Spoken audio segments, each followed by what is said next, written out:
Oh hey John, what are you doing up? Isn't it your nap time? Did you take your pills? No? Well, do you want to hear your favorite story again about BitFi? Okay? Yeah, okay, come on, sit down. Let me tell you the story again.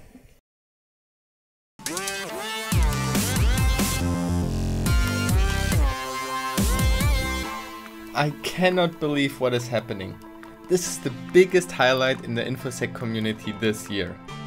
So recently a new cryptocurrency hardware wallet has shown up, BitFi, heavily endorsed by John McAfee, and if that doesn't ring your alarm bells, then you really need some time to reflect. So for me the story started when a friend shared the link to the tweet by BitFi and John McAfee saying that the device is unhackable and they offer a bounty of $100,000 for anybody who can hack the wallet. Later that was raised to $250,000. Unhackable? $250,000 bounty? Oh, this is gonna be fun. And the BitFi was like $120, so I thought, let's join the fun. I ordered two in order to do some research on them, but shortly after placing my order, I noticed the ridiculous bounty rules. The rules for claiming the bounty are simple. We deposit coins into a BitFi wallet, you order a BitFi wallet that is preloaded with coins for just an additional $10. By the way, it was $50 at first. If you successfully extract the coins and empty the wallet, this would be considered a successful hack. You can then keep the coins and BitFi will make a payment to you of $250,000. The first big problem with that is, of course, that this is on a single, very narrow threat model. So this would be the case if you lose the device or it gets stolen and you don't get it back. It's a valid and important threat model for a hardware wallet to keep your coins safe in that situation.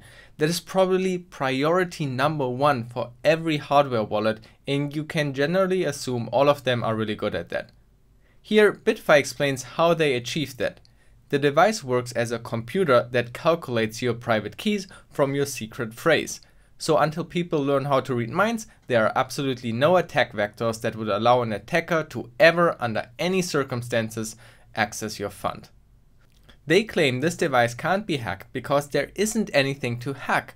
Apparently it's a very new idea and totally new technology, and of course many people are skeptical, but it's 100% accurate that this wallet cannot ever be hacked by any means and your funds are safe for life.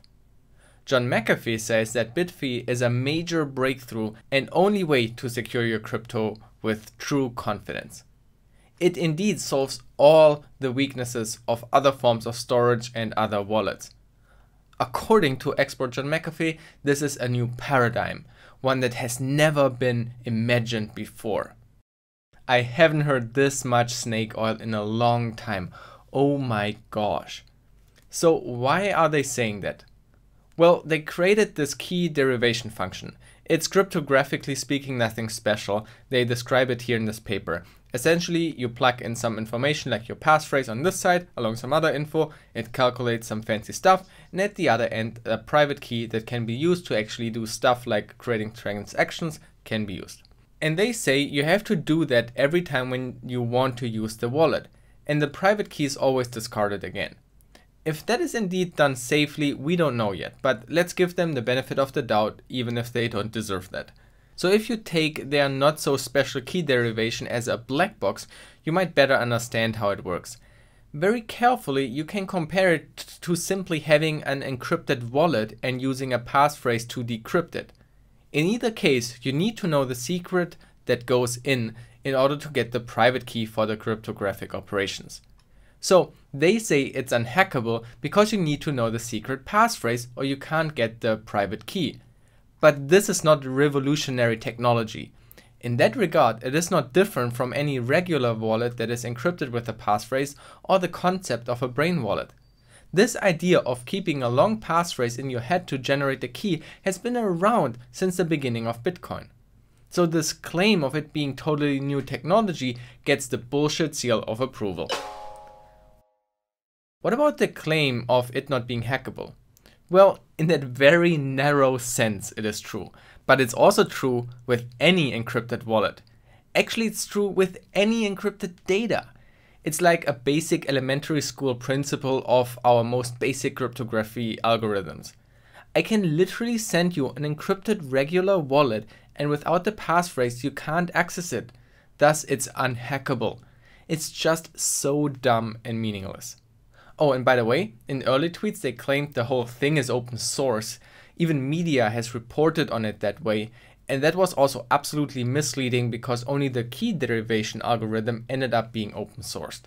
This is a closed source product. Bullshit seal of approval for that claim. Anyway, BitFi, John McAfee, and their small-minded idiot crypto bro followers keep taunting and baiting the security researchers, including myself, with that bullshit. All the other hackers and haters don't understand that trying to hack BitFi wallet is like trying to nail Jello to a wall.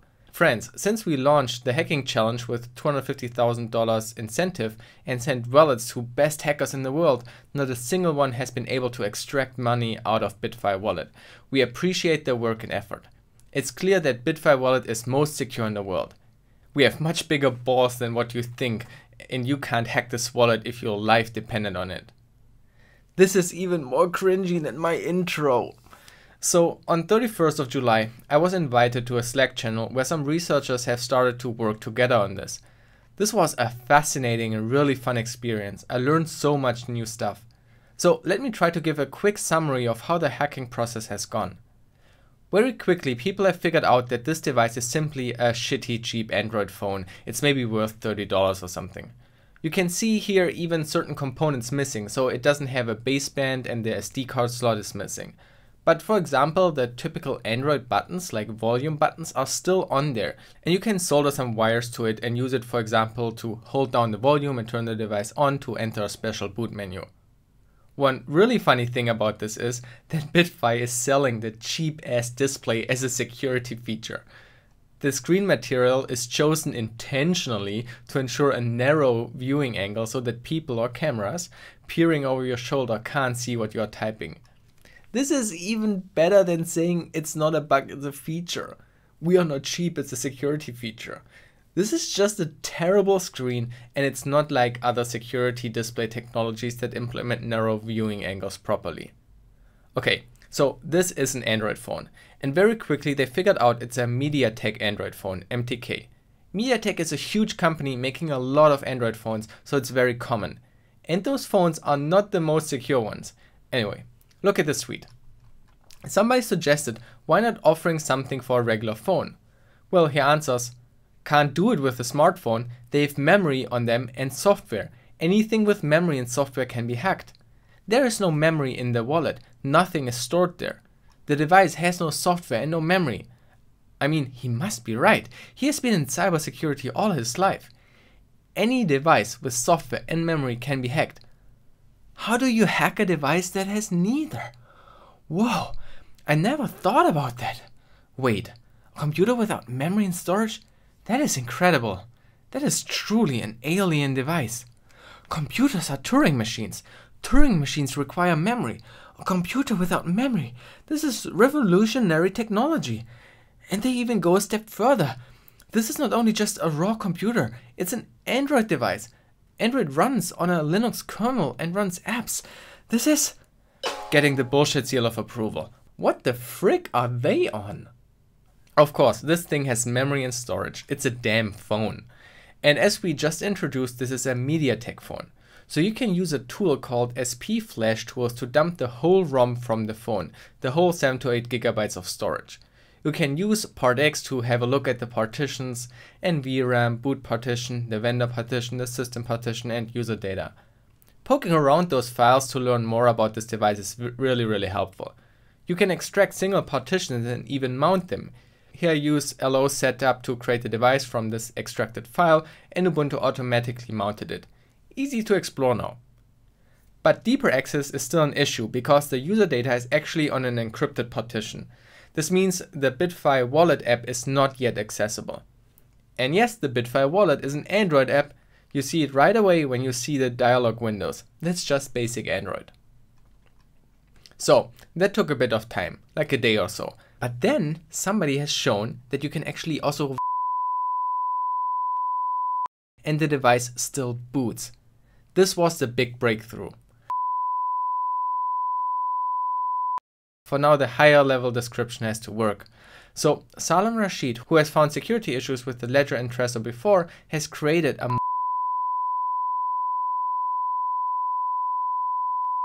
This means now you have a root shell on the device accessible via Wi-Fi. Basically, it's a jailbreak. It's like getting root on your iPhone or your regular Android phone, except that those devices are freaking trying to prevent that, because this is a huge security issue. Modern smartphones try really hard to not get easily hacked like that. With just a few seconds of physical access or plugging in the device to a malicious USB port can pwn the device in seconds to gain root access and install a malware. Imagine if that would be possible for your iPhone or regular Android phone. What this means is, if somebody has short physical access to it, they could install a malware that steals your secret passphrase the next time you use the device. Sure, put coins on it and send it to somebody, they can't hack it, but leave your wallet for a few minutes out of sight. You should think twice if you want to enter your passphrase again. And because it uses Wi-Fi, once you enter your password, it can be immediately sent to the attacker. The implications are, you cannot trust a reseller, you cannot buy a used device. So the sentence, you can even purchase or use a pre-owned wallet without any security risks or vulnerabilities, gets a bullshit seal of approval. Trust nobody ever with that device. Don't plug it into anything you don't trust. Even a malware on your computer when you connect the device with USB could infect it. And according to BitFi, this is not hacking? Is this what they think qualifies for a secure product? This is absolute garbage. I don't even know what to call all of this. Is this just misleading? Is it scamming, fraud, or just maybe dumb? Maybe they don't know better. Wait. Am I making fun of a senile old man? Oh, I'm sorry, John. I shouldn't have done this. I hope you have the care you need. I didn't want to cause any more mental stress for you.